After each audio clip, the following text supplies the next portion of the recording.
নারীর মধ্য দুটি হৃদয় পুরুষেতে নয়, স্ত্রী কি কখনো মাতৃপৃষ্ঠ তুল্য হয়? যার ঔরসে জন্মায় পুত্র পিতা সে রয়, পালক পিতা সেই পুত্রের পিতা নাহি হয়। কথাগুলো একটু অবাক হবার মতো, তাই না? তবে আজ থেকে প্রায় 1450 বছর আগে মহান আল্লাহ তাআলা পবিত্র কোরআন শরীফে সূরা আহজাবের 4 নং আয়াতে বলেছেন, আল্লাহ কারো অভ্যন্তরে দুটো হৃদয় সৃষ্টি করেননি, আর তোমরা তোমাদের যে স্ত্রীদেরকে মায়ের পিঠের সাথে তুলনা করো তাদেরকে তোমাদের মা বানাননি, আর তোমাদের মুখের ডাকা পুত্রকে তোমাদের প্রকৃত পুত্র সাব্যস্ত করেননি। এটা তো তোমাদের মুখের কথা মাত্র। আল্লাহ সত্য কথাই বলেন এবং তিনি সঠিক পথ প্রদর্শন করেন। এই আয়াতটি অনেক রহস্যময়, কারণ দয়াময় আল্লাহ বলেছেন তিনি কোনো মানুষের শরীরে দুটি হৃদয় স্থাপন করেননি। এই কথা বলতে গিয়ে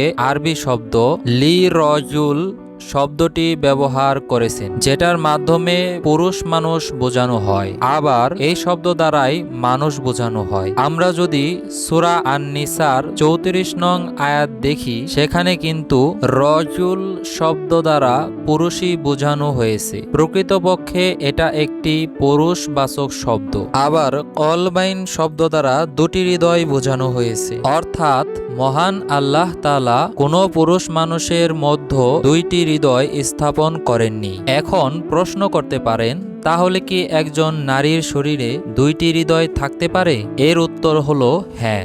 অবাক হবার মতো কথা, তাই না? বলতে পারেন এটা আবার কিভাবে সম্ভব? আসলে যখন একজন নারী গর্ভাধারণ করে তখন তার নিজের হৃদয় ছাড়াও তার সন্তানের হৃদয় যুক্ত হয়। সুবহানাল্লাহ। একবার চিন্তা করে দেখুন কত নিখুঁতভাবে মহান আল্লাহ তাআলা কথাটির ইঙ্গিত দিয়েছেন। আল্লাহ তাআলা ইচ্ছা করলে তো লি রজুল শব্দটি ব্যবহার না করে আল ইনসান শব্দটিও ব্যবহার করতে পারতেন, কিন্তু দয়াময় আল্লাহ এমন একটি শব্দ ব্যবহার করলেন যার মাধ্যমে বোঝানো হয় আমি কোনো মানুষের মধ্যে দুটি হৃদয় স্থাপন করিনি। আবার এই আয়াতের অর্থ এটাও হয় যে আমি কোনো পুরুষ মানুষের মধ্যে দুটি হৃদয় স্থাপন করিনি। আসলে এই আয়াত থেকে এটা বুঝতে পারি যে প্রকৃতপক্ষে একজন মানুষের হৃদয় কিন্তু একটাই, জন্ম থেকেই একটা হৃদয় থাকে, কিন্তু নারীদের ক্ষেত্রে একটু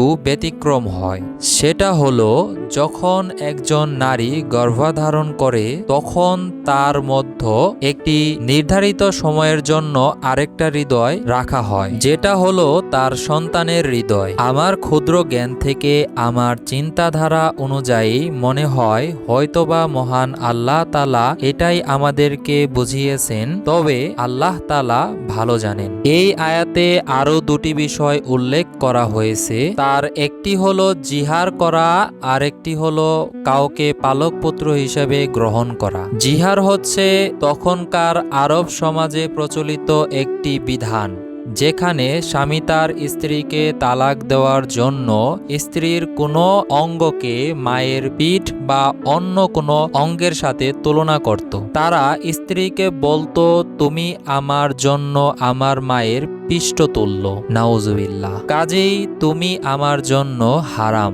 আল্লাহ তাআলা পবিত্র কোরআনের এই আয়াতে তাদেরকে স্পষ্ট করে বলে দিয়েছেন তোমাদের স্ত্রীদেরকে তোমাদের মা বানাননি। অর্থাৎ এই কথা থেকে আমরা বুঝতে পারি যে মা সে যে কিনা সেই ব্যক্তিকে গর্ভে ধারণ করেছেন।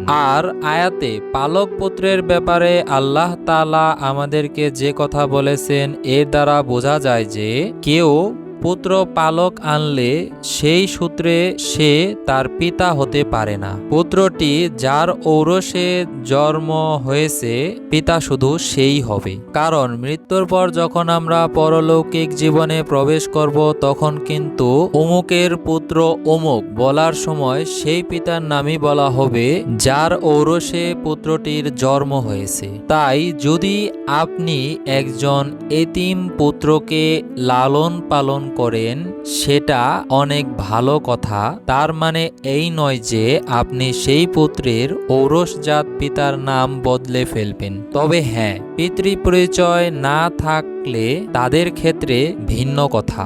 আল্লাহ সত্য কথাই বলেন এবং তিনিই সঠিক পথ প্রদর্শন করেন।